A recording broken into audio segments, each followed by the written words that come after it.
मनसेच्या वतीने आमदार आवताडे भगीरथ भालकेंच्या बालेकिल्ल्यात जोरदार शक्ती प्रदर्शन। दिलीप धोत्रे यांच्याकडून मनसे केसरी 2024च्या माध्यमातून मंगळवेढा मनसेमय करण्याचा प्रयत्न। मंगळवेढा शहरात ठिकठिकाणी लागले मोठ्या प्रमाणावर मनसे केसरी 2024चे मोठमोठे डिजिटल फलक। नमस्कार, मी रोहिदास, AR न्यूज मराठीमध्ये आपलं स्वागत। राजकीय घडामोडी पाहण्यासाठी AR न्यूज मराठी चॅनलला सबस्क्राइब करा आणि बेल आयकॉन प्रेस करून नोटिफिकेशन मिळवा, जेणेकरून आमचे विधानसभेचे अपडेट्स लवकरात लवकर आपल्यापर्यंत पोहोचतील।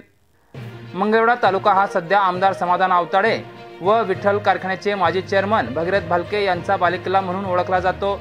मात्र विधानसभा 2024च्या निवडणुका डोळ्यासमोर ठेवून राज ठाकरे यांनी महाराष्ट्र नवनिर्माण सेनेकडून दिलीप धोत्रे यांना पंढरपूर मंगळवेढा मतदारसंघात उमेदवारी दिली आहे।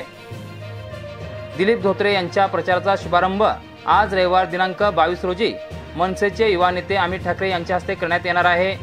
या निमित्त मंगळवेढा येथे इंग्लिश स्कूलच्या मैदानावर भव्य कुस्ती स्पर्धेचे आयोजन करण्यात आले आहे।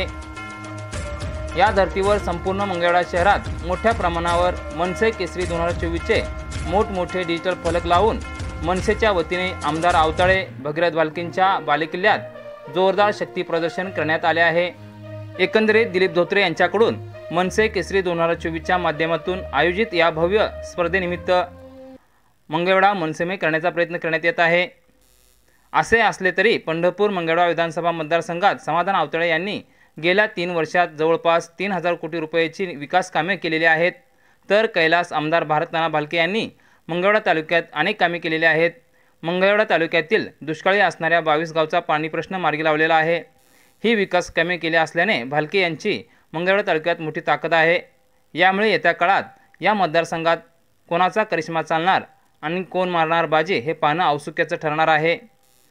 तरी तुम्हाला काय वाटतं हे नक्की कमेंट करून सांगा।